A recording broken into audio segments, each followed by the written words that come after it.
이분이 진짜로 이 강의를 엄청나게 많이 하시고 유튜브에도 보면 이분이 강의하시는 영상들이 많이 있거든요. 그래서 보시면 또 이 목소리까지 기억이 잘 나실 거예요. 그래서 진짜로 어린 시절도 굉장히 불우했고 거의 20대가 될 때까지 별 그게 없었다가 군대에 가서 정말로 이렇게 생애 전환기를 맞아서 책이라는 거를 태어나서 처음 읽게 되고 그 다음부터 많은 변화가 생겨서 이 인터넷 블로그에서 자기가 말한 것을 실행하면서 초인이라는 이 별명도 없고 그래서 이제 초인 용샘으로 블로그에 되어 있고요. 또 유튜브도 하고 계시고 그래서 여러 가지를 하고 있습니다. 그래서 이 책도 정말 많이 풀리고 이 책이 아마 작년엔가 나왔을 텐데 작년에 상당한 베스트셀러였던 것 같아요. 굉장히 어디를 틀어도 이 책이 나올 정도로 제목이 많은 걸 말해주는 것 같은데 머리 좋은 사람이 실행하는 사람을 못 이긴다 라고 하는 거고요.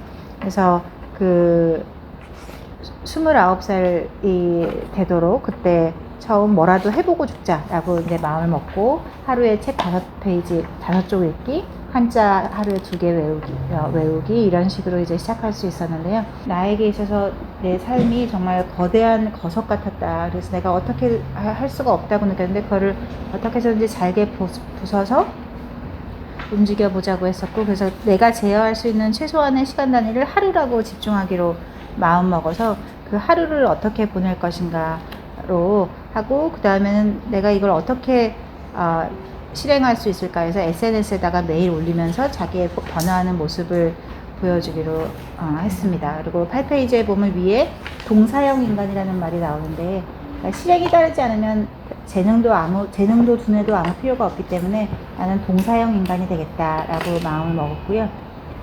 그래서 공자님도 소프트뱅크 손정희 회장도 결국 이 실행을 하는 것이 굉장히 중요하고 그래서 마지막에 내가 다시 태어나고 싶다는 결국은 절박함이 열망을 만들고 또 그렇게 실행을 함으로써 오늘의 이런 기적을 이루게 됐다라고 이제 에필로그로 시작하고 있습니다. 뒤에 목차를 보시면 열등감이 나를 살렸다. 열등감이 최근에 이제 큰 이슈가 되겠죠. 그래서 열등감이 나를 살렸다. 그리고 일일 일행은 이렇게 시작되었다. 그리고 일일 일행 생활이 인생이 달라진다. 그리고 누구나 할 수 있는 일일 일행의 습관으로 독서, 공부, 운동, 재테크 습관에 대해서 얘기하고 있고요. 그 다음에 당신을 실행력 갑으로 만드는 법칙에 대해서 얘기하고 있습니다. 그래서 첫 번째 1장에서 열등감에 대해서 얘기하고 있는데 우리가 열등감은 항상 나쁘다라고 생각하고 있는데 맨 앞에 그래서 썼듯이 표지 뒤편에 보면 나는 약하다 그래서 강해질 수 있다, 부족하다 그래서 채울 수 있다, 경험이 없다 그래서 경험을 쌓을 수 있다 라고 하고요. 그러니까 가만히 있으면 가만히로 살 수 있기 때문에 고등학교 2학년 때 얼마나 이렇게 그냥 러시안 룰렛 같은 그런 그냥 자기 삶을 방치하는 그런 삶을 살았었는지 근데 거기서 자기 이제 친구의 사고를 보면서 한번 어떤 충격을 받게 됐지만 사실 거기서 특별히 바뀌지는 않고 그냥 충격적인 사건으로만 기억하고 있었고 20페이지 아래서도 그냥 어린 시절 내 인생은 한 마리의 개와 같았다라고 정말 그만큼 이렇게 가족 간의 어떤 사랑받지 못함이나 학대나 여러 가지가 그냥 아무것도 되지가 않고 21페이지 중간에 보면 사랑받지 못했으니 사랑하는 법을 몰랐다 라고 하는 말이 가장 가슴 아팠던 것 같아요. 정말로 보면 왜 정말 자기가 좋은 감정을 거꾸로만 표현하는 사람들 있잖아요. 도대체 왜 저러나 싶은데 보면 거의 대부분 이렇게 사랑을 받아본 적이 없는 사람들이 뭐가 감사하고 기쁘고 좋을 때 그거를 이상하게 삐딱하게 속마음은 사실 아닌데 그걸 어떻게 감사하고 어떻게 내가 당신을 좋아한다라고 하는 말을 하질 못하니까 이렇게 우리가 선물을 주면 화를 내고 이런 것들 많이 볼 수 있는데 아무튼 그래서 호의를 베풀면 호의가 돌아온다는 상식조차도 익히지 못한 채 으르렁거리는 법만 배웠다라고 하고요. 그래서 21살 때 재밌게도 이 강제적인 조직인 군대에 가서 새로운 계기를 맞게 되는데 여기서 처음 군대에서 닮고 싶은 사람을 만났기 때문이다. 그래서 거기서 어떤 동기생인데 굉장히 이제 모범생으로 살아온 사람을 보고 내가 정말 부족하다고 느끼고, 근데 이 사람이 아마 다른 사람하고 다른 점은 이 사람한테 직접 다가가서 공부는 어떻게 하는 거야? 라고 처음에 물어봤던 게 큰 시작이었던 것 같아요. 보통은 이제 뭐 닮고는 싶어도 차마 말을 못 건네고, 그래서 빙빙 돌다가 괜히 스스로 이제 더 벽을 쌓고 이렇게 하는데, 이 사람의 이 모든 거의 시작은 물어봤던 것 같아요. 공부는 어떻게 하는 거야? 라고 이렇게 딱 처음 정말 이 알을 깨는 듯한 이 행동이 아마 이 한 번의 질문이 아니었나 싶어요. 질문이라는 게 이렇게 쉽게 나오는 게 아닌데, 이게 아마 이 사람의 오늘을 바꾼 것 같습니다. 그리고 아마 그 아이도 틀림없이 닮고 싶은 사람이라고 보였을 정도니까 따뜻한 눈빛으로 뭐 이런 이상한 애가 있나 라고 생각하지 않고 책을 읽어봐 라고 이렇게 얘기를 해서 그 다음부터 책을 읽으려고 했는데, 책을 평생 한 번도 읽어본 적이 없으니까 책을 어떻게 읽어야 되지? 이렇게 했는데, 태어나서 처음으로 이제 어떤 책을, 이제 가시곡이라는 책을 읽는데 특별한 의미는 없었고 그냥 군대에 있는 몇 권 안 되는 책 중에서 읽었고, 여기서 참 신기한 게 약간 책을 군대 이병이 군대에서 책을 읽는다는 게 쉬운 일이 아닌데, 그 친구가 알려준 것처럼 이제 책을 그 허리춤에 숨기고 화장실에 가서, 화장실에 있을 때는 안 건드리니까, 그래서 5분 10분 읽는 걸로 시작해서 책을 읽기 시작해서 하루에 한 페이지, 하루에 다섯 장, 10페이지를 읽기로 마음먹었기 때문에 가시곡이 280쪽을 읽는데 딱 28일이 걸렸다. 그래서 그거를 끝났을 때 그 기쁨을 잊을 수가 없다라고 하고요. 그래서 여기 항해사의 얘기가 나오는데, 그 항해사가 보통 좌측에서 우측으로 아니면 하여간 그 반대쪽으로 이 배의 방향을 돌리는 데 있어서 이게 한 번에 되는 게 아니고 28초 동안 전체 방향을 완전히 틀어야지만 이제 그 방향을 바꿀 수가 있게 되는데, 그래서 28초를 넘어가서도 안 되고 그래서 그때까지 이 27페이지 중간 아래 보면 배가 원하는 방향으로 머리를 틀 거라는 믿음으로 계속 돌리는 거, 쉬지 않고.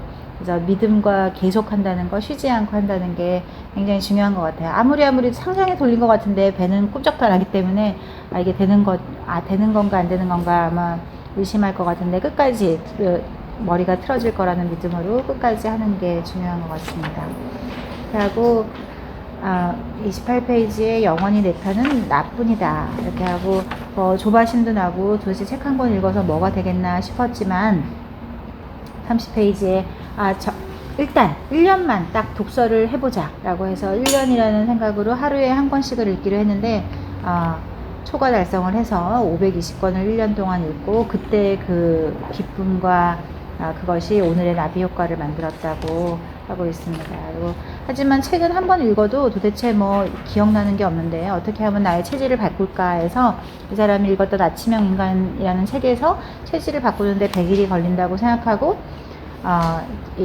이거를 하기로 마음 먹었는데, 여기서 생각한 대로 살지 않으면 사는 대로 생각하게 된다라는 그런 말을 이제 받아들여서, 이 사람은 거기서 조금 바꿔서 생각한 대로 실행하지 않으면 사는 대로 생각하게 된다라고 생각하고 이거를 이제 하기로 마음을 먹습니다. 그래서 보면 되게 새 결심 이행률은 되게 모든 실험에 의하면 12%만이 새 결심을 지키기 때문에 본인은 이제 동사형 인간이 되기로 하고 이제 시행을 시작합니다.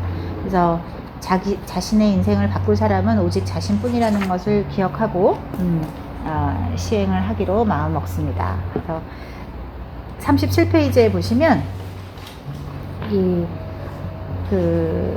열등감이라는 게 굉장히 나쁘게만 우리가 생각하는데, 이 세상에서 모든 사람들이 제가 어디서 본 것 중에는 약간 이 세상 사람들이 가지고 있는 가장 공통적인 것 중에 하나가 열등감이라고 하죠. 그래서 이 세상에 단 한 명도 안 가진 사람이 없는 하나의 감정이 있다면 그게 열등감이라고 하는데, 그 열등감에 대해서 최근에 약간 회자되고 있는 이제 이 아들러의 열등감에 대한 어떤 보상작용에 대해서 얘기하고 있는데요. 그래서 열등감이 있기 때문에 사람들은 우월 추구를 하게 되고, 이 오늘보다 나은 상태가 되기 위한 그 마음가짐을 위해서 열등감이 꼭 필요하다라고 38페이지에서 얘기하고 있습니다. 그리고 내가 비록 난쟁이이지만 내가 난쟁이가 어떻게 위대해질 수 있는가? 거인의 어깨 위에 앉아있는 난쟁이는 그 거인보다도 더 멀리 볼 수 있다라고 해서 나의 약점을 자기 발전의 동력으로 삼으면 결국 열등감 덕분에 내가 더 발전할 수 있지 않을까라고 하고 있습니다. 그리고 40페이지에 보면 자존감에 대해서 많이 얘기를 하는데, 아무튼 뭐 어렸을 때 또 이제 선생님이나 또 왕따나 이런 걸 당하면서 육체적으로 매는 맨날 맞고 살 수 있지만 이 맞는 게 무서운 게 아니라 이제 자존감이 그때마다 무너지니까 어떻게 하면 내가 이길 수 있을까를 많이 생각하고 그 윗몸 일으키기 하고 팔굽혀펴기를 많이 해서 내가 어떻게 하면 피하고 때리고 도망갈 것인가 그렇게 하면 이길 수 있지 않을까라고 생각해서 그걸 택했다고 합니다. 그래서 열등감은 정말로 자기 발전을 하기 위한 아주 훌륭한 연료다. 내가 얼마 전에 우연히 알게 된 것 중에서 탐 크루즈가 어렸을 때 그렇게 불행했다고 해요. 탐 크루즈가 너무너무 불행한 어린 시절을 살아서, 그리고 또 탐 크루즈가 키가 작잖아요. 지금은 워낙 멋있으니까 그게 아무래도, 그 어렸을 때 서양에서 살 때 그 정도 키가 작은 아이들은 거기다 집도 너무너무 가난해서 뭐 국민학교만 10몇 번인가 20몇 번인가를 하여간 국민학교만 10몇 번을 전학을 다니고, 그러니까 너무너무 불행하게 다니고 너무너무 하여간 애들한테 두들겨 맞아가지고 하여간 그 어린 시절이 그냥 온통 어느 학교를 가나 이 두들겨 맞은 그 기록밖에 없어서, 이 탐 크루즈가 운동에 집착을 하게 된 이유도 자기가 어떻게 해서든지 살아남기 위해서 하여간 세져야겠다고 생각하고 운동에 이렇게 많이 집착하게 되면서 많이 강해지고 그렇게 했다고 해요. 그래서 지금 보기에는 너무나 멋진 탐 크루즈인데, 사실 탐 크루즈가 한 20대 초반까지 얼마나 불행했었는지, 특히 어린 시절은 뭐 이루 말할 수 없이 불우했었기 때문에 그런 불우함을 딛고 그렇게 천진난만한 미소를 띌 수 있다는 게 정말 놀라운 것 같아요. 그래서 이렇게 하고, 여기 역시 노벨 문학상을 탄 사람들의 특징을 해봤는데, 44페이지 위에 역시 열등감이 반드시 있었고, 그 열등감을 이겨내려는 의지 덕분에 그렇게 됐다. 그 열등감은 인생의 나침판이 되어준다라고 하는 거고요. 2장으로 가서 1일 일행을 내가 어떻게 했나 라고 하는 건데, 결국 절실함과 그리고 보다 많은 경험을 함으로써 나의 인생의 변곡점을 만들었다 하는 거고요. 그리고 머리가 아닌 몸으로 익혀라. 그래서 어떤 사람이 정말 뭐 강렬하게 뭐 생각하면 뭐 꿈이 이루어진다라고 하지만, 그거는 본인이 어떤 면에서는 뭐 인정할 수도 있지만 거짓말이라고 생각하는 것도 있고, 감히 하여간 간절히 바라기만 하면 절대로 이루어지는 것이 아니고 그것을 어떻게 해서든지 내 걸로 다시 만들어야 되는데, 52페이지 보시면 그러면 이거를 책도 잘 가려서 읽어야 되고, 그러려면 더 많은 책을 읽어야 좋은 책과 가짜 책을 구별할 수 있는데, 그러면 책을 어떻게 잘 읽느냐 해서 이제 표에서 보면 1, 2, 3, 4, 5번으로 해서 표시하고 다시 읽고 일부를 적고 또 다시 내가 그 중에 실행할 것을 정하고 그것을 결국은 실행해내는 이 5가지를 함으로써 그 책이 온전히 내 것으로 되는 방법을 이 저자가 택했습니다. 그리고 하여간 책을 아무리 뭐 한 가지를 배우고 뭘 배운다고 해도 소용없고, 몸으로 그거를 실행해야만 내 몸이 그 지식을 기억할 수 있다라고 하는 거고요. 그래서 결국 하여간 이 저자가 이렇게 아무것도 없었던 내가 오늘의 나를 만든 거는 하루 1일 일행의 약속을 지켰다는 거. 그리고 그게 얼마나 쉽지 않은 거였으면 하여간 인터넷에서 이렇게 초인으로 이렇게 유명해지고 많은 사람들이 이 사람을 배우려고 하고 한 거죠.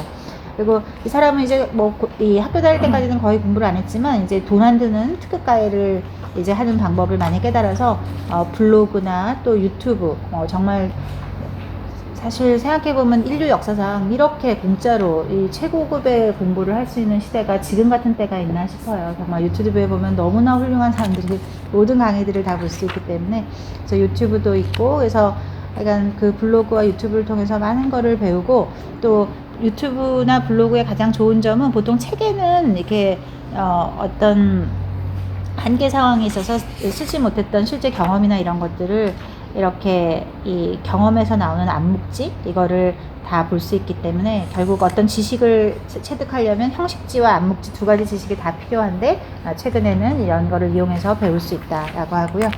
그 절박한 이유가 생기면 아무도 못 말린다라고 나는 정말 쓰레기 취급을 당하면서 살았고 스스로도 정말 쓰레기라고 생각했었는데 그 고등학교 선생님이 너는 쓰레기가 될 거라고 했기 때문에 근데 우리 심리학에서 코끼리는 생각하지 마 라고 하는 것처럼 코끼리를 생각하지 않으려고 하면은 코끼리라는 생각이 안 떠올릴 수가 없잖아요. 근데 쓰레기가 될 거라는 말을 아무리 까먹으려고 해도 그 까먹으려고 할수록 나는 그냥 쓰레기라는 거를 자꾸 인정하게 되는데 이제 하여간 아이러니하게도 이 사람은 군대에 가서 그 동기를 보면서 처음으로 난 인생을 어떻게 살지? 그 전까지는 한 번도 나의 어떤 미래를 생각해 본 적이 없는데 처음으로 난 앞으로 어떻게 살아야지? 라고 하는 그런 최초의 질문과 최초의 절박감을 이제 느끼면서 변화하게 되는 거죠. 그래서 옛날에는 정말 폼생폼사가 모토고 진짜 으르렁거리는 육식동물처럼 살고 그렇게 살았다가 이제 변화돼 가는 건데 거기에 예로 일본의 이나카 다테라는 작은 마을이 있었는데 이제 자꾸 주민이 없어지고 사람들은 쌀을 먹지 않고 이렇게 해서 그 유명한 이제 그 색깔이 다른 벼 품종을 그려서 벼 자체에 거대한 그림을 그리는 그 관광 명소가 됨으로써 이제 그 마을은 완전히 살아나고 또 거기서 끝나지 않고 그 그림 자체에 QR코드를 넣어서 그거를 찍기만 해도 그 쌀을 구매할 수 있는 시스템까지 만들어서 어마어마한 성공을 했기 때문에 결국 그 노인들이 그런 절박함이 없었다면 그렇게 그 마을을 바꿀 수 없었듯이 결국 삶을 바꾼다는 것은 나이와 관계없이 절박함이 나를 살릴 수 있다라고 했고요. 그리고 이제 제대를 하고 나서 이분이 이제 그전에는 뭐 학점 1.7 이랬지만 이제 4.5점 만점을 맞는데 성공하고 또 체대 부상 때문에 너무 열심히 운동하다가 체육교사가 되고 싶어서 체대에 편입을 하려고 했지만 오히려 부상 때문에 체대를 이제 못하게 되고 또 이제 취업을 한 곳에서 1등도 하고 근데 여기서 재밌는 게 하여간 아이러니하게도 하고 싶어서 도전했던 일은 의외로 실패를 한 일이 많고 어쩔 수 없이 한 일 중에는 성공한 경우가 많았다. 그래서 인생은 뒤죽박죽 꼬여있지만 어쨌든 거기서 하루하루 하나하나 나아가는데 여기서 이분이 10년 동안 매일 한결같이 꾸준히 한 것은 책 읽기, 독서 노트, 다이어리 쓰기 이 세 개를 10년 동안 매일 했기 때문에 오늘의 이 작가가 된 것 같습니다. 그래서 17년 동안 3,000권의 책을 읽었었고 매일 읽고 매일 기록하고 그래서 하지만 처음에는 이게 뭐 될까 이렇게 했었는데 블로그에 글을 썼던 것이 생각보다 뜻밖의 많은 방문자가 1일 3만에서 5만 명이나 들어오는 뜨거운 어떤 그런 반응을 보여서 독서 노트 작성법, 독서 습관 만들기 등을 했다고 합니다. 그래서 드디어 33살 첫 번째 책을 이제 발간하게 되는데 처음에는 뭐 아무것도 쓸 수가 없었지만 역시 뒤에 이제 시간에 쫓기면서 결국 쓰게 될 수 있었고 그 쓰게 된 가장 큰 거는 블로그를 그동안 이분이 계속 써왔기 때문에 블로그 덕분에 쓸 수 있었다 이렇게 하고요. 그 다음에는 발품을 아끼지 마라. 역시 몸을 움직이라는 건데요.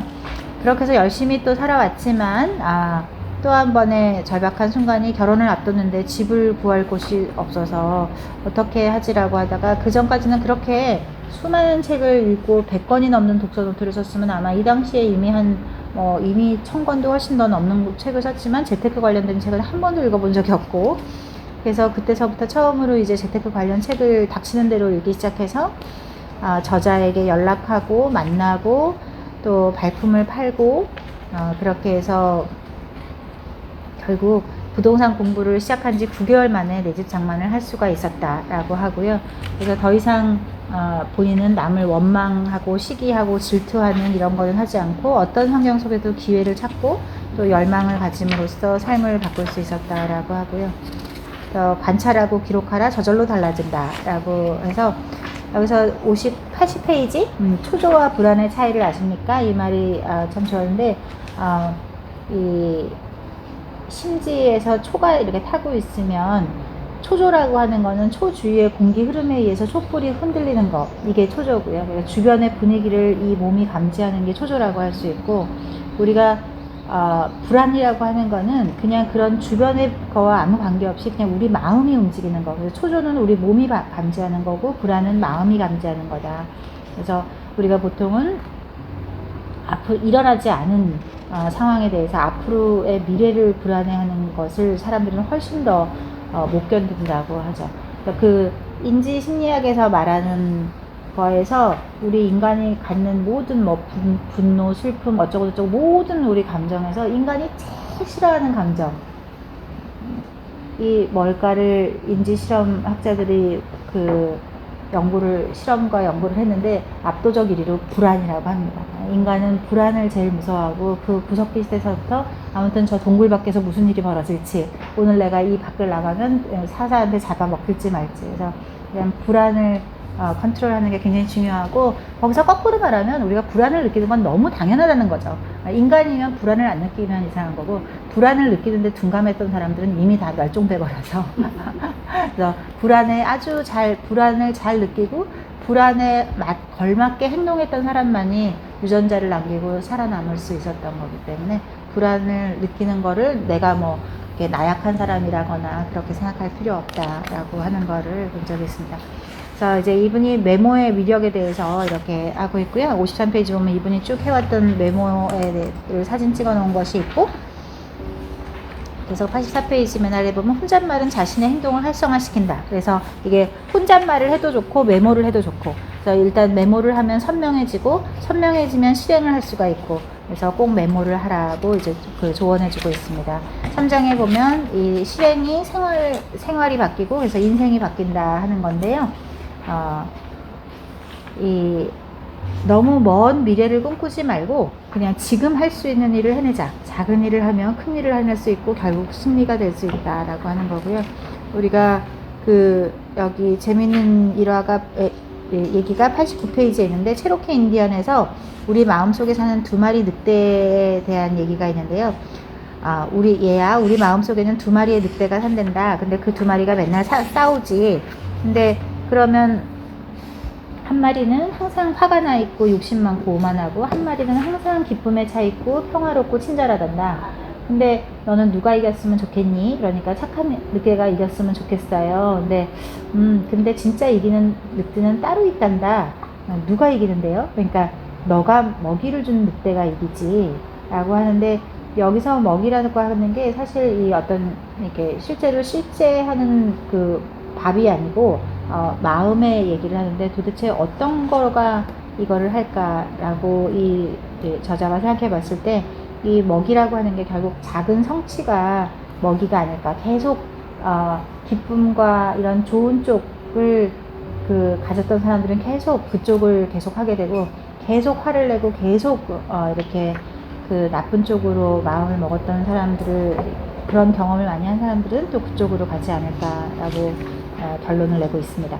그래서 이분이 애가 나와서도 열심히 자격증도 따고 열심히 이제 정말 열심히 사는 삶을 하게 되는데 어느 날 이 큰 깨달음을 준 어떤 말이 수학 선생님이 이 애들을 수학을 가르치는 데 있어서 수학이라는 게 아주 거대하고 높은 큰 계단이라서 이 계단을 올라갈 수 있는 애가 본래 별로 없는데 이 계단을 똑같은 높이지만 수없이 낮은 계단으로 쪼개게 되면 이게 스몰 스텝이 돼서 결국 누구도 올라가지 못할 사람이 없다라고 얘기하고 있고요.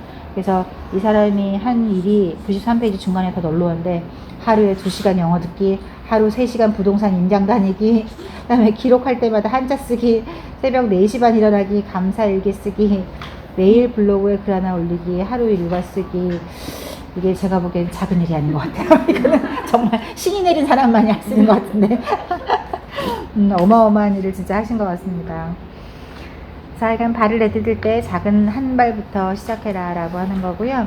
그래서 아무튼 아무리 훌륭한 영감도 조그만 메모 아이디어를 적어 놓은 것부터 시작하니까 그렇게 작게 시작하라는 거고, 이 작은 승리의 전략이라고 하는 이 유명한 얘기에서 항상 나오는 그 미식축구팀 얘기인데, 우리가 아직 실력이 좋지 않은 신인 이 선수들이 이렇게 멀리 공을 던지려고 그러면 100% 실패하고, 그러면 그 실패의 기억이 완전히 그 젊은 선수의 길을 꺾어 놓기 때문에 짧은 패스만 하라고 계속 가르쳐서 짧은 패스만 하다 보면 그 짧은 패스를 계속 성공했기 때문에 그 성공의 기억이 그 처음에 초보 선수가 나중에 큰 선수가 될 때까지 그런 이 좋은 선수를 성장시킬 수 있다라고 하는 얘기가 있습니다.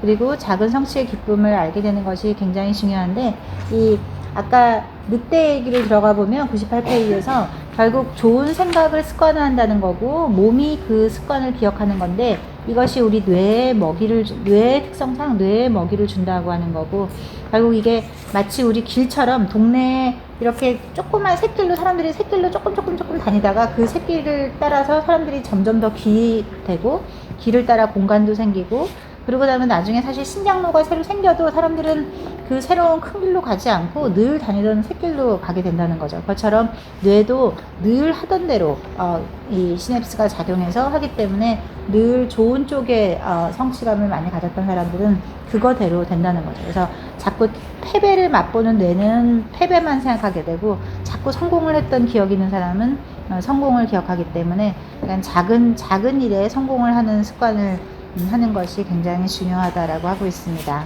그리고 이제 103페이지 밑에 한비자가 양자강이나 넓은 바다는 작은 시냇물도 버리지 않았기 때문에 넉넉해진다. 그래서 결국 작은 것이 모여서 큰 것이 되고 작은 것 때문에 큰일 전체를 망치기도 한다라고 하는 거죠. 그래서 늘 하여간 느끼는 거지만 누가 하여간 되게 유명하신 분이 한 말도 기억나는데, 하여간 세상의 모든 위대한 일은 매우 지루하고 보잘것없는 일에서 이루어진다. 그래서 우리가 아무리 막 멋있는 무슨 패션 디자이너, 아무리 뭐 훌륭한 무슨 운동선수, 이런 사람들도 실제 삶을 보면 정말 지루하고 찌질한 우리도 막 정말 세계적인 의사들을 이제 실제로 병원에 막 학회에서 발표할 때는 막 어마어마한데, 실제로는 병원에 가보면 정말 단조롭고 그거를 수십 년 동안 똑같은 그 단조로운 일을 사실 했기 때문에. 네. 최근에 좀 안타까운 거는, 이게 좀 아직은 젊은 친구들은 어려운 시절을 살아보지 않아서 그런지 뭔가 그냥 여기 제로인 상태에서 저 훌륭한 그 탑 클래스의 각 분야의 사람이 그냥 하루아침에 되는 줄 알고 이 지루한 거를 해놔라 그러면 막 펄쩍 뛰고 놀라서 도망가 버리는데, 사실 어떤 분야를 하든 사실 이 지루한 이 시간을 이 지루하고 찌질한 시간을 보내지 않고는 이루어질 수 있는 위대한 건 하나도 없는데, 그래서 그거를 약간 잘 소화해내는 사람과 그거를 도망가는 사람의 차이인 것 같아요. 큰 사람이 되는 사람과 아닌 거는. 그래서 이 사람이 체육교사가 되려고 했다가 이제 오히려 너무 열심히 한 바람에, 역시 과유불급이라 너무 열심히 한 바람에 이제 부상을 당해서 체육을 못하게 됐을 때 정말 얼마나 절망했는지, 정말 내 인생에서 몸만이 실패하지 않는 유일한 자산이었는데 이 몸마저 나에게서 이제 떠나갈 때 이 사람의 좌절감이 어떤 거였었는지 했지만, 정말 하늘이 버리지 않아서 이 사람한테 좋은 친구가 어느 날 이 방구석에 처박혀 있었던 이 사람한테 와서 너 왜 그러고 있어? 여기 폐인처럼 살지 말자라고, 그 말이 너가 적은 말이네. 그러면서 인생의 방향을 바꾸려면 안 가봤던 길로 가보라고 했잖아. 그러니까 너가 나에게 전에 했던 것처럼 너도 분명히 다른 길이 있을 거야 라고 이제 친구가 이걸 하죠. 역시 항상 수호천사가 있다니까요. 이렇게 친구가 이 정말 완전히 절망에 있었던 이 저자를 다시 이제 일으켜 세워서 다시 책을 읽게 되고, 정말 다른 길이 있을까? 그래서 다른 길을 만나보고 싶다라는 걸로 해서 다시 긍정적인 뇌 만들기를 시작하게 되고, 그래서 그냥 실패를 하든 상관없이 도전 그 자체의 의미를 가지고 힘든 줄도 모르고 이렇게 하다 보면 결국은 되더라 하는 송승환 그 난타 그 공연 얘기도 여기 있고요. 그래서 기회의 문은 결국 이 행동주의 심리학에서 제일 중요한 게 보상이 인간의 행동 형성에 큰 영향을 미친다라고 하는 건데요. 그래서 이 보상이 없이는, 이게 물질적이든 심리적이든 보상이 없이는 잘 안 움직인다. 그래서 어떻게 하면 그러면 보상을 줄까 하는 건데, 실제로 이런 작은 성공의 기억 자체가 보상으로 작용하기 때문에 굉장히 좋고, 여기서 이 저자가 쓴 방법은 잠자기 전에 오늘 한 작은 성취를 기록하는 방법을 이렇게 제안하고 있습니다. 그래서 오늘 했던 도전과 어떤 매듭에 대해서 써보는 게 중요하고요. 어디서 봤던 것 중에 누가 자기는 버킷리스트를 모두 다 이뤘다고, 그래서 어떻게 그게 가능했냐고, 그러니까 본인은 한 것만 버킷리스트에서 적었다고. 그러니까 아버지 멋있는 데서 식사 시켜드리기라고를 그날 식사를 사드리고 그날 저녁에 했습니다. 본인은 이룬 것만 썼기 때문에 자기는 버킷리스트에 못 이룬 것이 없다고. 그래서 이제 그러면 실질적으로 이 사람이 몇 가지 분야에 대해서 하게 되는데요. 이제 독서, 운동, 재테크 이거를 하나하나 하게 됩니다. 그래서 이제 어떻게 그 각각의 습관을 만드는가를 보여주었고요. 여기 이 속지 제목 안쪽에 보면 내게 주어진 시간을 내가 지배하지 못하면 누군가가 나의 시간을 지배하려 한다. 진짜로 멋진 말인 것 같아요. 기억하고 싶은. 다른 걸 지배할 필요 없지만 내게 주어진 시간을 지배할 수 있으면 참 좋을 것 같습니다. 그래서 독서 습관은 어떻게 만들었나에 대해서 하고 있는데, 처음에는 하여간 완독한다는 거에 그거를 했고, 그 다음에는 두 번째는 이제 이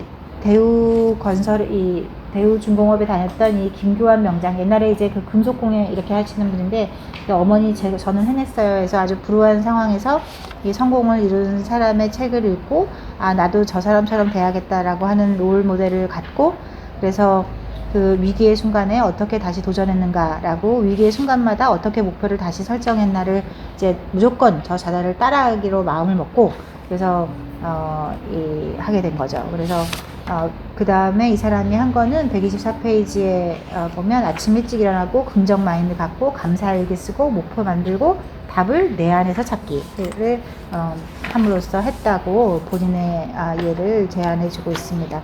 그리고 그러면 독서는 어떻게 하느냐, 여기서 보면 첫째, 하루 독서량은 시간이 아니라 목차로 정한다. 어디까지 읽을까를 이제 정해서 읽는 거고요. 그 다음에 둘째는 책을 입체적으로 읽는다. 눈으로만 읽으면 못 읽기 때문에 손으로도 읽고, 그래서 밑줄도 긋고 메모도 하고 이런 것들을 하라고 하는 거고요.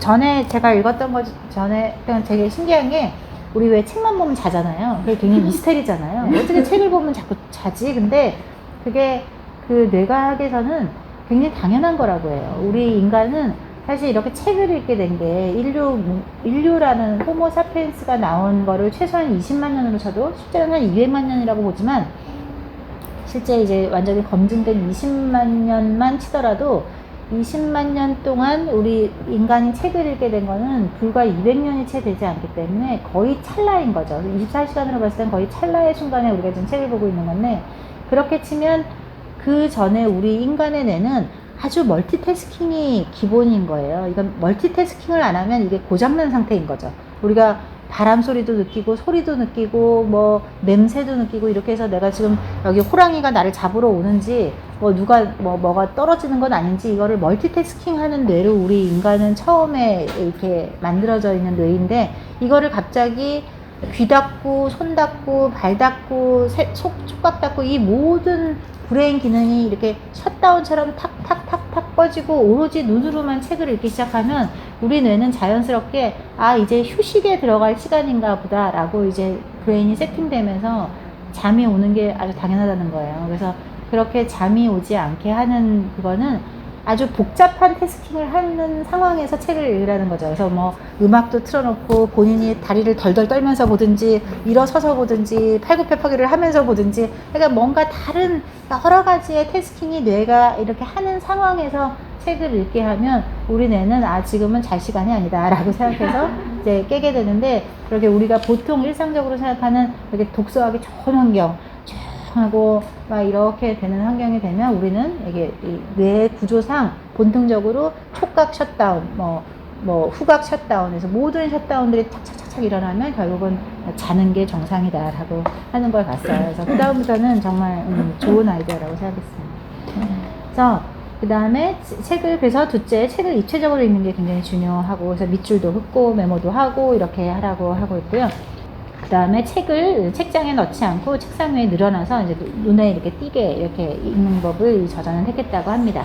그래서 그리고 감상문도 적어서 그냥 읽고 나면 다 까먹기 때문에 내 걸로 만들려면 꼭 감상문을 적어라 하는 거고요.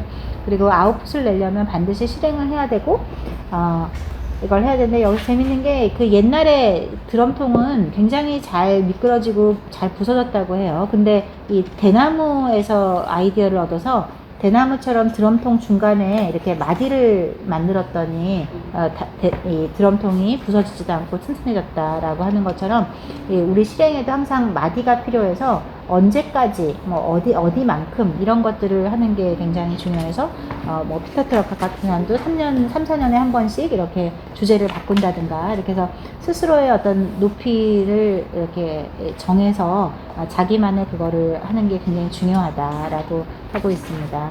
그리고 또 공부도, 그 다음에 이제 보면 거의 모든 독서 그 전도사들의 이거를 보면은 수수는 맨 처음에 책을 한 권도 안 읽던 상태에서 시작해서 어느 순간 어떤 마법처럼 책을 읽게 되는, 거기에 들어가게 되고 독서로 시작해서 재테크로 끝나는, 거의 모든 사람들의 그 수순이 다 똑같아져요. 책을 많이 읽다 보면 결국은 재테크에 관련된 책을 읽는 것도 어려운 일이 아니게 되고, 책을 어떤 책이든 술술 읽게 되니까, 그러고 나면 재테크 책도 술술 읽다 보면 또 자연히 돈도 모으고, 그래서 거의 비슷한 것 같아요. 그래서 아이들을 꼬실 때 그 책을 읽으면 너가 훌륭한 사람이 될 거란다 라고 하지 말고, 너가 책을 읽으면 부자가 될 거야 라고 가르치면 오히려 진짜 그게 진실이기도 하고 아이들도 더 재밌어 하지 않을까. 그래서 그 다음에는 이분이 한 게 이제 그 다음에 이제 독서가 그 다음에 이제 공부로 이어지고, 그래서 공부를 어떻게 할까 해서 이제 한자 공부한 게 나오고요. 그래서 한자를 처음에 너무 많이 읽지 않고 하루에 군대 상황에 맞게 하루에 2글자만 외우자 했던 것이 6글자가 되고, 그렇게 하고 또 이런 필사할 수 있는 책은당 같은 거를 사서 하는데, 무조건 이 1초 내에 이게 바로 나오지 않는 것은 내게 아니라고 생각해서 그거를 계속 활용하기 위해서 다이어리도 쓰고 문장도 만들어서 써보고 이런 것들을 함으로써 이 한자 공부에 큰 도움이 됐다. 그리고 사람들이 아니 그런 거 못하러 하냐, 그냥 차라리 영어를 공부하거나 중국어를 배우지라고 했지만, 본인은 한자를 배운 게 굉장히 이 사고의 체계를 이렇게 더 높이는 데 큰 도움이 됐다라고 하는 거고요. 그래서 매일 1~2시간씩 3개월만 공부하면 3급 정도를 딸 수가 있어서 본인은 그걸 했다라고 하고요. 그래서 하여간 이 한자가 그대로 이렇게 한글로 써 있는 글자가 바로 한자로 떠오를 때 그 희열은 정말 말로 표현할 수가 없었다라고 해서 공부의 즐거움에 빠져보자라고 했고요. 그 다음에 이 운동이라는 게 얼마나 중요한가, 운동 습관 하기 위해서, 운동은 중요한 이유 4가지. 기초 체력을 쌓아주고, 건강한 삶을 회복하게 해주고, 자신감을 상승시켜주고, 집중력을 향상시켜주고. 그래서 이 4가지 는 정말로 삶에 중요한 거라는데, 실제로 아침에 운동을 1시간 하고 공부한 학생들과 운동 없이 바로 수업에 들어간 애들 사이에서 학업 성취가 굉장히 차이가 나더라. 그래서 운동이 뇌를 자극해서 집중력을 높인다라고 하는 게 이렇게 많은 실험에서 나와 있는 것 같아요. 그래서 이게 일부러 수업 시작하기 전에 막 유산소 운동을 한 15분 정도 막 시키고 뛰게 한 다음에 공부를 시작하고 딱 시험을 본 거랑, 그냥 바로 시험을 본 거랑 이 시험 성적 차이가 굉장히 차이가 나더라 라고 하는 거라서, 공부 시작 전에 이렇게 정말 재미있는 체조 같은 거를 시키는 것도 좋은 것 같아요. 그래서 여기서 우리 사회에서 이제 이 사람의 독서 카페를 운영할 때 그 뚱뚱한 착한 동생이 있었는데, 처음에는 엄두를 못 냈었지만 이제 본인이 도와주고 그 다음에는 재미를 붙이고 그러면서 굉장히 운동에 성공한 얘기가 있고요.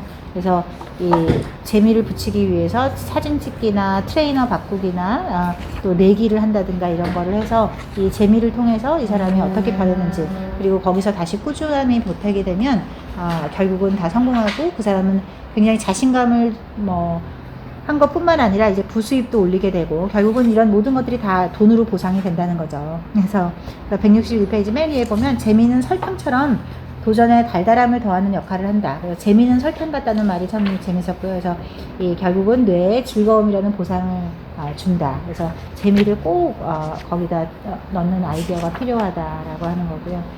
그래서 그 동생이 어떻게 자신감이 정말 뚝뚝 묻어나고 그런 어떤 책이나 강의로도 얻을 수 없는 선물을 그 동생은 스스로 쟁취했다라고 하는 표현이 정말 멋있었던 것 같아요.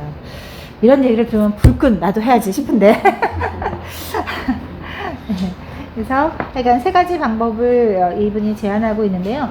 첫째 164페이지에 보면 첫째 운동을 생활화하자. 그래서 운동 기구를 눈에 띄는 곳에 두고 짜투리 시간을 이용하고 하는 거고요. 둘째 하루 운동 목표를 숫자로 세워서 하자라고 해서 하루 팔굽혀펴기 100번을 매일 했다고 합니다. 이분은 그리고 그 셋째 숫자를 늘려나가자라고 하고 있고요. 그래서 한 번에 한 가지 목표만 세운 다음에 그것을 끝까지 꾸준히 해나가면 좋았다라고 하는 거고요. 세 번째 이제 마지막으로 재테크.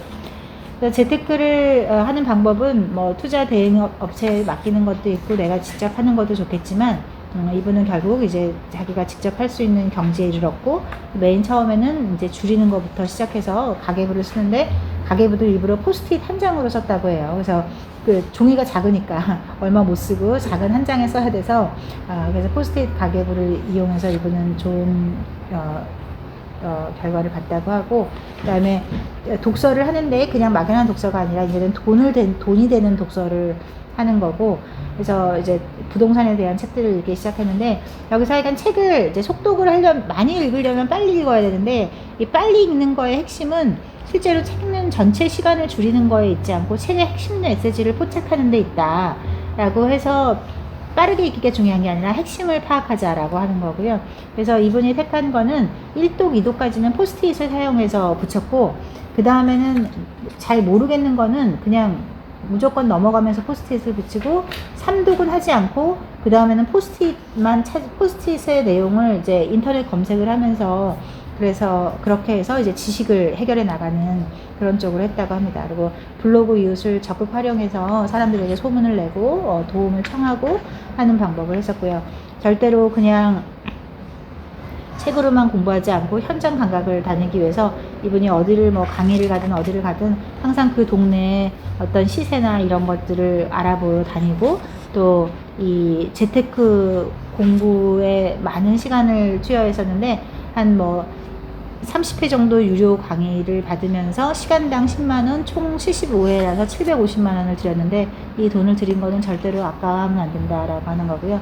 이분의 369 법칙이 180페이지에 있는데, 369 법칙은 하루에 3시간씩 6곳의 부동산 중개소를 방문해서 9곳의 물건을 본다를 하루에 3시간씩 이렇게 1년을 해서 그 중에 결국 9개월 만에 첫 집도 마련하고, 지금은 이분이 이렇게 부동산 공부를 시작한 지 3년 만에 11채, 전셋집도 갈 수가 없는 처지였었는데 11채의 집과 83곳의 토지를 낙찰받았다. 불과 3년 만에 이렇게 변화했다라고 하고 있습니다.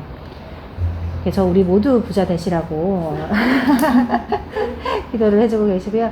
그리고 5장에 당신을 어떻게 실행력 갑으로 만들 것인가. 그래서 인생은 실행력의 연속이다. 그래서 삶이 뜻한 대로 풀리지 않을 때 고통이 찾아온다. 살아있기 때문에 고통이 찾아온다. 이 두 가지의 이야기로 압축이 될 수 있을 텐데, 뭐 첫 번째 얘기는 우리가 항상 뭐 당연히 힘들면 이제 힘드니까 하는 거고, 두 번째는 뭐 부처님의 얘기나 뭐 많은 철학자들의 얘기처럼 삶은 그 자체가 고행이다라고 하는 건데, 여기서 실행을 하게 되면 그런 것들을 다 이겨낼 수가 있다고 하는 거죠. 여기서 다시 한번 이 사람이 자기 삶이 얼마나 버거웠는지, 자기는 정말 작은 흙 하나도 이렇게 버거운 지렁이에 불과했다. 살아있는 모든 순간이 그 흙 속을 헤집고 다니는 지렁이 같았다. 자기가. 근데 이제 이 아주 작은 실행을 통해서 이걸 얻어냈지만, 아무리 작은 실행을 하려고 하더라도 저항이 느껴지지 않은 적은 한 번도 없었다. 어떤 실행도 쉽게 한 적은 한 번도 없다. 우리가 보기에는 거의 인간도 아니신 것 같은데 그래서 오직하면 블로그에 그 SNS 별명이 초인인데도 불구하고 이분이 어떤 작은 실행도 한 번도 밥 먹듯이 쉬웠던 적은 없었다고 고백하고 있고요. 그래서 하나하나, 그래서 191페이지에 보면 로마의 철학가 세네카가 신은 자신이 인정하고 사랑하는 자에게 역경을 주어 단련시키고 훈련시킨다. 불운은 당해보지 않은 사람만큼 불행한 사람은 없다. 불이 금을 단련시키듯이 불행은 용감한 자를 단련시킨다 라고 해서 하여간 실패를 안 해본 사람이 제일 불쌍한 사람이다 라고 하는 그런 말을 다시 또 용기를 주고 있습니다. 그러니까 바늘 가는데 실 간다 이렇게 해서 그 공부가 수단으로서의 공부가 아니고 삶의 방식으로서의 공부를 이제 정약용 선생님이 하신 말씀을 하고 있는데, 우리가 보통 안타깝게도 저도 사실 살면서 굉장히 많이 봤는데 서울대에 입학하고 인생이 끝난 친구들 진짜 많죠.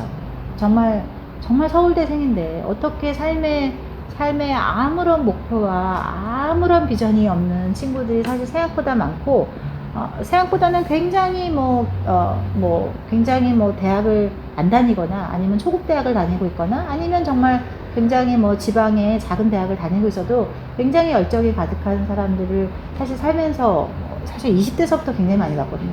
정말 제 주변에도 많죠. 서울대를 아는데 그 이후로 아무것도 안 해. 정말 아무것도 안 해. 집도 부자인데. 근데 그게 보면은 그들의 특징이 삶의 목표가 서울대를 가는 거였거든요. 엄마의 목표도 아빠의 목표도 나의 목표도 서울대를 가는 거였기 때문에 아무튼 대학에 가는 걸로 모든 생애 목표가 종결됐기 때문에 그 이후로 어떤 것도 하지 않는 거죠. 근데 심지어는 하버드 이런 사람들 많다 그래요. 그래서 생애 목표고 공부가 이 생애 목표인 대학에 가기 위한 수단이었기 때문에 그 수단이 이제 이게 끝난 거죠. 그래서 그런 수단으로서의 공부가 아니라 삶의 방식으로서의 공부를 하라고 하고 있고요. 그래서 살아가는데 아무튼 그 실행을 하기 위해서는 반드시 공부가 뒷받침돼야만 실행이라는 걸 이룰 수 있다. 그리고 결국 창조라는 것도 이종배합이라는 거라서 서로 다른 분야의 지식이 결합하는 데서 창조가 이루어지는 것이 새로운 것은 없다. 그래서 나만의 컨텐츠를 만들려면 반드시 책을 읽고 실행하고 다시 공부하고 이것이 무한 반복될 때 결국 새로운 것이 창조된다라고 하는 거고요. 그래서 자존심이 밥 먹어주나 이런 게 이제 있는데요. 이제 처음에는 본인이 책 읽기 작전으로 해서 1년간 하루 한 권씩 읽기를 같이 했던 사람들인데, 그 중에는 또 사람마다 또 이게 틀리니까 본인은 여전히 이 독서 그 전도사를 하고 있을 뿐인데, 이 사람은 막 벌써 1년에 막 300억을 넘게 버는 이런 자산가가 돼서 너는 하루에 한 권씩 책을 보면서 왜 아직도 그 모양이니? 라고 할 때 굉장히 자기의 자존심이 많이 상했었는데, 도대체 자존심이 뭘까에 대해서 이 저자가 고민한 내용입니다. 그래서 결국 사람들은 198페이지에 보면 사람들은 모두 자기 약점을 감추고 싶어하고 멋진 사람으로 보여지기를 바란다 라고 하는 거고요. 보통의 자기 어떤 동기부여 책들의 자기개발 책들, 동기부여 책들의 가장 큰 단점 중에 하나가 저자들이 자기 자랑하기 하다 끝났기 때문에 오히려 독자는 그 책을 보고 동기부여가 되는 게 아니라 그냥 기가 팍 죽어가지고 그럴 수가 있는데, 어느 날 이 저자가 깨달은 것 중에 하나는 그 속도가 2배가 늘면 공기 저항은 2배가 아니고 그거의 제곱인 4배가 늘어난다. 그래서 속도가 2배면 공기 저항은 4배다. 그러면 결국 우리 실행과 자존심 사이에서 내가 실행을 더 하고 싶으면 자존심이라는 저항이 4배가 일어난다. 그래서 내가 자존심이 너무 많이 깎인다고 하는 거는 내가 결국 지금 실행을 계속 하고 있다는 증거이기 때문에 자존심이 많이 깎인다는 것을 그렇게 두려워할 필요가 없다. 그리고 최근에 이제 굉장히 이슈가 되고 있는 자존감, 거의 작년, 재작년 한 2, 3년 동안 자존감이 온 나라를 휩쓸었던 것 같은데, 여기서 자존심을 버리고 자존감을 장착해야 된다고 많은 책들에서 얘기하고 있는데 본인은 꼭 그렇게 동의하지는 않는다. 어떤 남자가 40대인데 자존심은 없고 자존감만 높아서 노숙자를 하면서도 하나도 타인의 시선에 흔들리지 않고 자기 자신을 사랑하고, 그래서 이런 202페이지 지난 몇 년 동안 우리에게 했던 타인의 시선에 흔들리지 말아라, 너 자신을 사랑해라, 있는 그대로 받아들여라 라고 하는 게 정말 맞나, 거기서 그러면 자존감은 좋은 거고 자존심은 나쁜 것이냐, 그런 흑백 논리로 생각을 해서는 안 되는 것이다 라고 저자는 생각한다고 합니다. 그래서 내가 실행을 더 많이 했던 만큼 자존심은 더 불이 켜지게 되고, 그거는 내가 열심히 살고 있다는 증거이기 때문에 자존심은 절대 나쁜 것이 아니다. 그렇게 하고 이 책이 나를 이렇게 기죽이는 그런 저자들만 있는 게 아니라 내가 항상 언제나 힘들 때 기댈 수 있는 형처럼 누나처럼 스승처럼 그런 책들이 많기 때문에 그런 책들을 방패막이를 삼아라 이렇게 하고, 여기서 이제 명언들을 이렇게 뽑아 놓은 게, 여기는 뭐 이 글들이 좋아서 접어놓고 읽어도 좋을 것 같아요. 그래서 나 자신을 이기는 공부가 가장 요긴한 공부다. 그리고 중용에 어떤 작은 일도 최선을 다하고, 최선을 다하면 정성스럽게 되고, 그러면 드러나게 되고, 그러면 밝아지고, 그러면 남이 감동하게 되고, 감동하게 되면 스스로 성장하게 되고, 그래서 세상에 지극히 정성을 다하는 사람만이 세상을 변하게 할 수 있다라고 해서 아주 작은 정성의 축적이 제일 중요하다는 거를 하고 있습니다. 정말 뭐 2000년 전이나 지금이나 똑같은 것 같아요. 근데 보통 사람들이 정말 무의 상태에서 최상의 상태로 그냥 점프하고 싶어 해서 이게 참 그런 유혹을 이겨내기가 힘든 건가 봅니다. 그리고 주경에 보면 남이 한 번에서 할 수 있으면 나는 100번에서 하고, 남이 10번에서 할 수 있으면 나는 1000번이라도 해서 반드시 이룬다. 아무리 둔재라고 하더라도 계속 하는 것이 중요하고, 노인과 바다에서도 이 고기를 잡고 못 잡고가 중요했던 게 아니라 그 잡기 위한 과정 전체가 중요한 것이기 때문에 승리만이 위대한 게 아니고, 우리가 했던 패배도 하나의 과정이었기 때문에 패배도 위대하다라고 하고 있습니다. 그리고 이제 목표가 중요한 거에서 세상에 네 부류의 사람이 있다. 그래서 작은 일에 패배하고 큰 일에 승리하는 사람, 작은 일에 패배하고 큰 일에 패배하는 사람, 작은 일에는 승리하고 큰 일에 패배하는 사람, 작은 일에도 승리하고 큰 일에도 승리하는 사람인데, 다른 거는 이게 있겠지만, 작은 일에 패배하고 큰 일에 승리하는 사람이 되자 하는 게 제일 중요한 것 같고요. 작은 일에는 얼마든지 패배해도 받아들이지만, 보통 사람들이 여기서 제일 무서운 함정이 이 세 번째 사람인데요. 작은 일에는 승리하고 큰 일에는 패배하는 사람, 생각보다 우리 자신의 모습이기도 하고, 그래서 우리가 너무 그 과정 자체나 실행 자체에 매몰되다 보면 그거에 갇혀서 그렇게 되는데, 그러니까 뭐가 큰 일이고 뭐가 작은 일인지 그런 길을 잃지 않는 그런 목표 설정이 굉장히 중요하다고 합니다. 그렇지 않으면 갈릴레오가 말한 그런 관성의 법칙에 따라서 그냥 어떤 게 내가 실제로 추구했던 목표인지를 까먹고 거기에 빠지게 된다고 하는 거죠. 그래서 무엇이 아니라 어떻게를 고민해야 된다라고 하는 거고요. 그래서 먼 곳을 바라보고 걷지 않으면 가까운 돌부리에 걸려 넘어진다라고 하는 건데요. 결국 우리가 이렇게 선을 그으려고 할 때도 가까이 보고 막 똑바로 그으려고 그러면 삐뚤빼뚤하게 걸겠는데, 먼 곳을 바라보면 반드시 똑바로 보게 된다라고 하는 거라서, 우리가 보통 모든 스포츠 할 때도 다 마찬가지죠. 골프를 칠 때도 그렇고 승마를 할 때도 그렇고, 우리가 아무리 앞을 봐도 소용없는데 이 승마를 할 때도 위에 탄 사람이 멀리 보면 말은 똑바로 걷는 거를 많이 볼 수 있거든요. 그래서 그렇게 하고, 여기서 이 재밌는 제 고백을 하나 하면, 제가 어렸을 때 그렇게 잘 넘어졌었어요. 한 대학교 때까지도 너무너무 잘 넘어져서 정말 막 MRI를 찍어보고 발전을 했습니다. 뭔가 관절에 문제가 있는 게야. 이게 보통 일이 아니야. 말고 어떻게 이렇게 허구한 날 넘어지나. 그래서 막 집안이 우환이었었거든요. 근데 그래서 MRI 다 해봐도 아무 이상이 없어. 그래서 아무 이상이 없으니까 더 걱정이야, 집에서. 근데 제 남동생이 어느 날 지나가는 말로 명언을 했어요. 내가 볼 때 작은 누나는 앞을 안 봐. 그래서 내가 왜 앞을 안 봐지? 작은 누나는 먼 데만 봐. 바로 앞을 안 봐. 그러니까 맨날 넘어지지. 그래서 근데 정말 그 말이 정말 그 20대 초반에 들은 말이었는데, 그 이후로 정말 오랜 세월 동안 잊혀지지 않는 말이었던 것 같아요. 그래서 정말로 먼 곳을 보는 거, 가까운 곳을 보는 게 정말 다 중요하구나. 도대체 왜 이렇게 자주 넘어질까? 그래서 정말, 근데 그 말을 제 동생한테 듣고 나서 안 넘어졌어요. 확실히 안 넘어졌어요.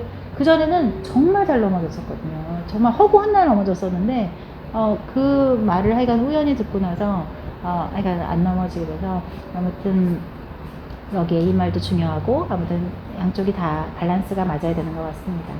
부끄러운 부끄부끄.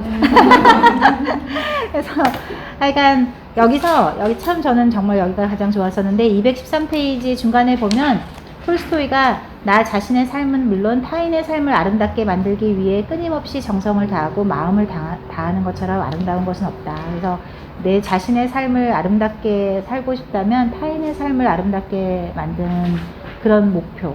목표라는 것이 내가 돈을 꼭 얼마를 모으겠다라든가 그런 목표가 아니라 타인의 삶이 같이 아름답게 되겠다라고 하는 것. 무엇이 되겠다가 아니라 어떻게 살겠다. 정말로 얼마나 많은 전 세계의 뭐 분야를 불문하고 국적과 인종을 불문하고 정말 최고에 올랐던 사람들이 얼마나 스스로를 뭐 철저하게 파괴시키는지를 보면 무엇이 되겠다. 내가 가수가 되겠다. 내가 축구 선수가 되겠다. 뭐 이렇게 성공하겠다.